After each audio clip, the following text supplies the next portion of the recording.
Hello everyone, welcome to Sapura classes. आज हम पढ़ने जा रहे हैं एक बहुत ही क्लासिक नॉवल जिसका कि नाम है ओल्ड मैन एंड द सी और इनके राइटर का नाम है अर्नेस्ट हेमिंग्वे।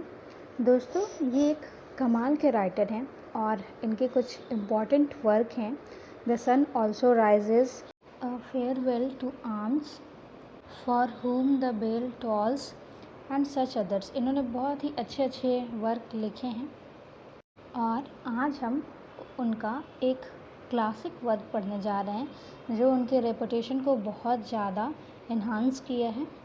तो चलिए हम नावल पढ़ना शुरू करते हैं। इस नावल में मोस्ट इम्पॉर्टेंट कैरेक्टर जो है उसका नाम सैंटियागो है। ये इसका हीरो भी है। जो दूसरा सबसे इम्पॉर्टेंट कैरेक्टर है वो मार्लिन है और एक और इम्पॉर्टेंट कैरेक्टर है जिसका कि नाम है मैनोलिन। ये एक छोटा सा बच्चा है जो कि स्टूडेंट है सैंटियागो का। सैंटियागो से ये फिशिंग सीखता है कि कैसे फ़िश पकड़ना चाहिए और सैंटियागो इसको बहुत अच्छा लगता है। तो अब हम पढ़ते हैं। सैंटियागो एक ओल्ड फिशरमैन है जिसने 84 डेज़ से 84 दिनों से लगातार उसने कोई फ़िश नहीं पकड़ा था। उसका एकमात्र कंपेनियन मतलब कि सैंटियागो के साथ फ़िश पकड़ने सिर्फ एक ही शख्स जाता था जिसका कि नाम मैनोलिन है। अब जो मैनोलिन के पेरेंट्स हैं वो उसे बहुत ही मना करते थे, बोलते थे कि ये जो सैंटियागो है उसके साथ तुम फ़िशिंग मत करो, किसी और के साथ फ़िशिंग सीखो। क्योंकि जो सैंटियागो है उसको सब कोई बहुत ही अनलकी कंसिडर करता था क्योंकि उसने 84 डेज़ से कोई फ़िश नहीं पकड़ा था। लेकिन जो सैंटियागो है उसके पास बहुत ही ज़्यादा हाई सेल्फ़ कॉन्फिडेंस था। आप खुद ही सोचिए दोस्तों, कोई शख्स लगातार एक ही काम 84 डेज़ तक कैसे कर सकता है, वो भी तब जब उसको उसमें कोई सक्सेस भी ना मिले। तो ये जो है इसमें बहुत ही ज़्यादा सेल्फ़ कॉन्फिडेंस था। इसको पता था कि वो एक ना एक दिन एक बहुत ही बड़ा मछली ज़रूर से ज़रूर पकड़ेगा, इसीलिए वो अपना कोशिश करते रहता था।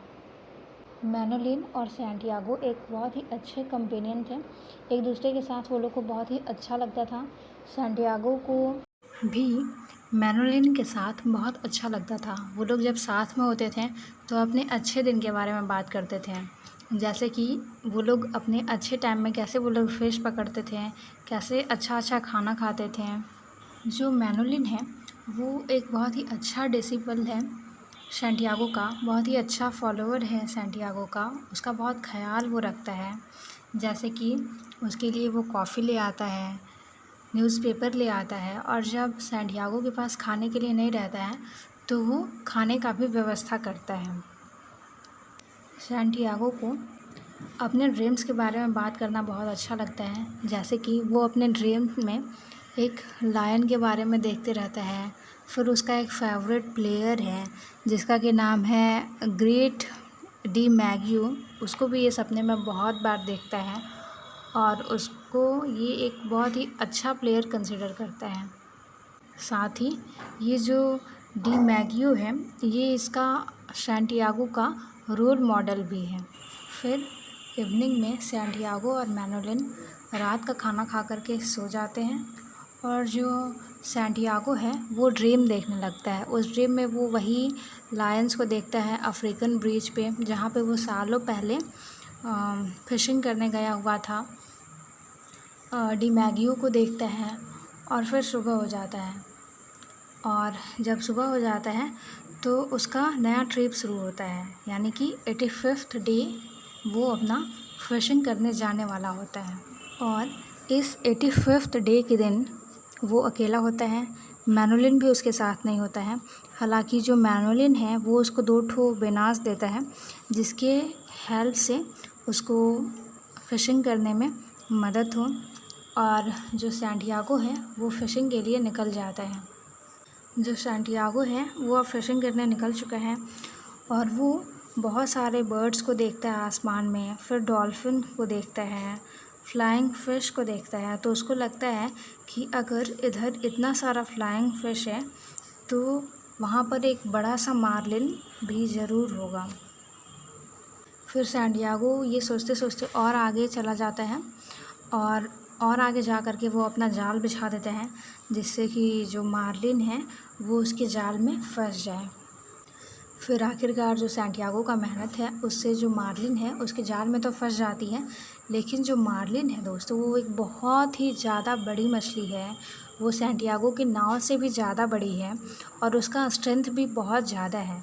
तो वो क्या करती है कि जो मार्लिन है वो सैंटियागो की बोट को अपने साइड खींचने लगती है। इधर जो सैंटियागो है वो भी अपना खूब बल लगाता है, वो भी गिव अप नहीं करता है। वो भी पूरे नाइट मार्लिन के साथ लड़ते रहता है।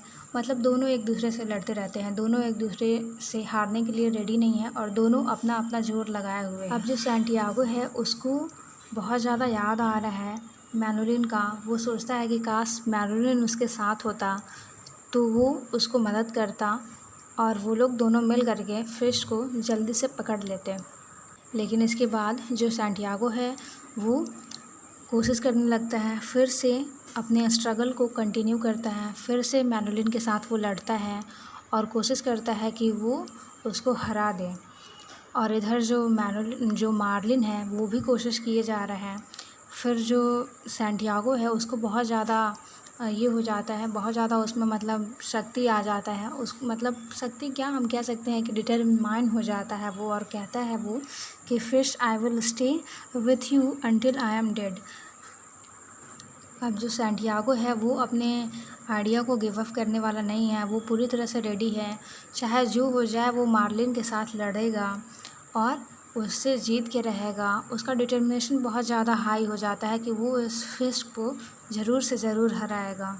अब दिन हो जाता है और जो सैंटियागो है वो फाइनली मार्लिन को देख लेता है और फिर सैंटियागो को रियलाइज़ होता है कि उसने कितनी बड़ी मछली को पकड़ लिया है। इवन सैंटियागो उतना बड़ा फ़िश अपने लाइफ में पहले कभी नहीं देखा था और वो सोच रहा था कि इस फिश को उसको अकेले मारना है। अब जो सैंटियागो है वो फिर कंटिन्यू कर रहा है अपने स्ट्रगल को, फिर उसको हराने का कोशिश कर रहा है। लेकिन जो सैंटियागो का हैंड है वो बहुत ज़्यादा दर्द करने लगता है।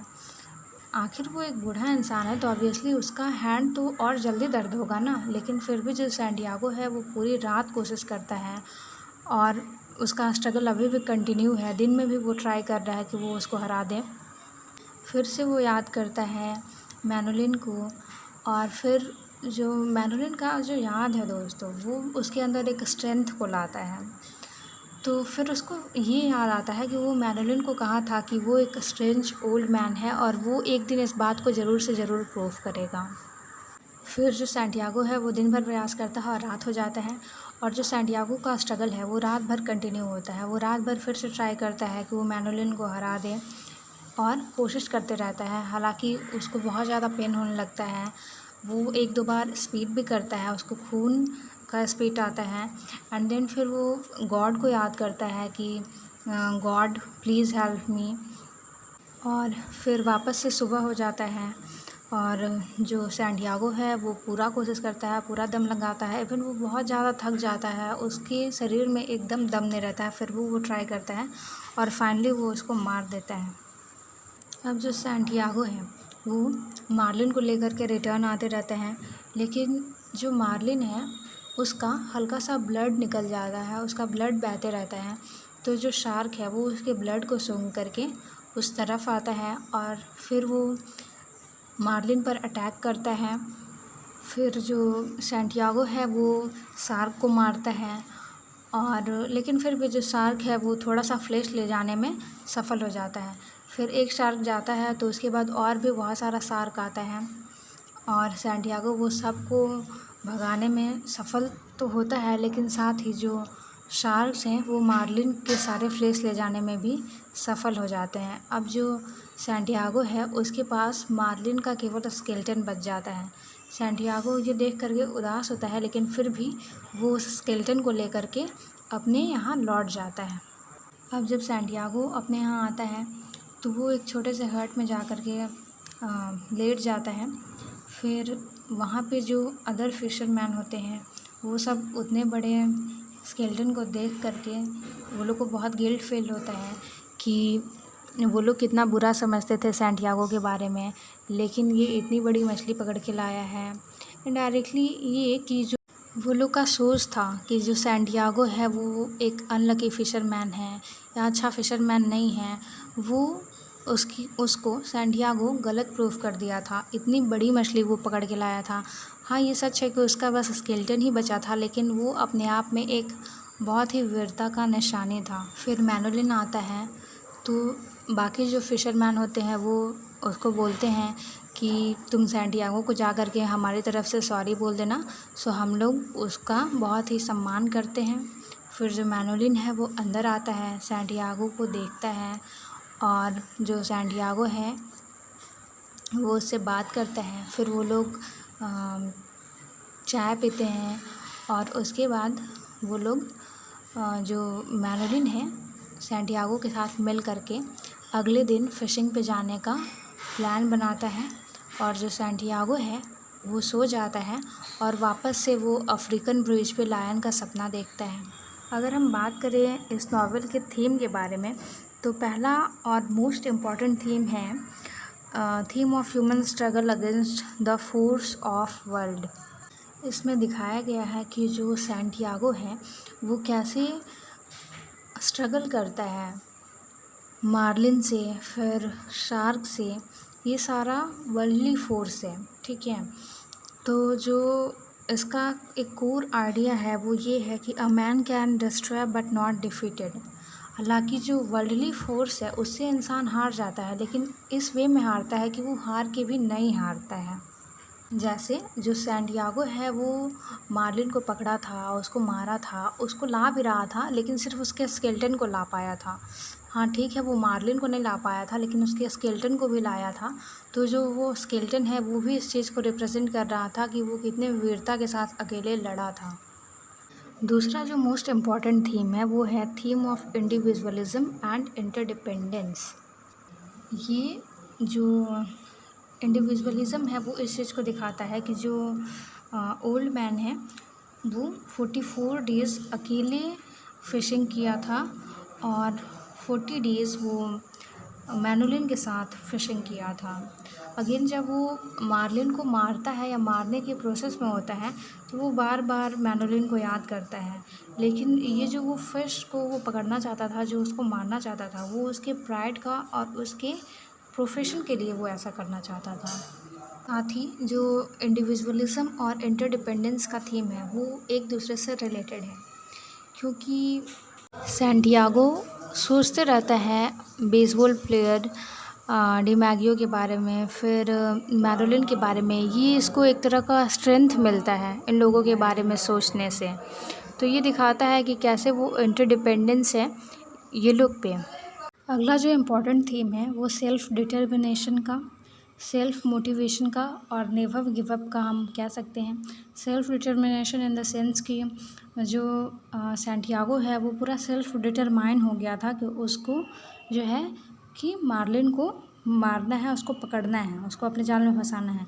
सेल्फ़ मोटिवेशन, जो सैंटियागो है वो अपने जर्नी पे अकेले गया था और ख़ुद से वो मोटिवेट हो रहा था, अपने फेवरेट प्लेयर के बारे में सोच रहा था, उससे वो मोटिवेट हो रहा था।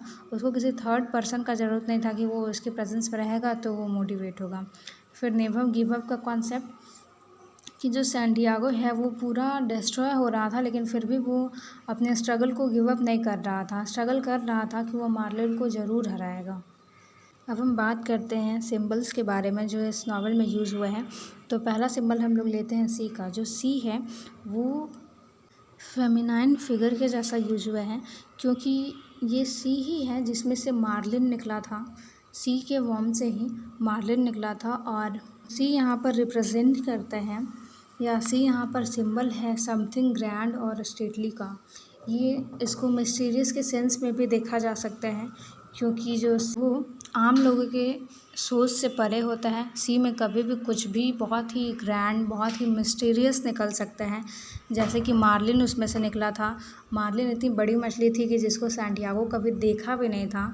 फिशरमैन होकर के वो मार्लिन जैसी बड़ी मछली को कभी नहीं देखा था। इसके अलावा जो सैंटियागो है वो ये भी बिलीव करता था कि सी एक स्पेयर है जहाँ पर मैन को मौका मिलता है अपना करेज और अपना डिटर्मिनेशन दिखाने के लिए।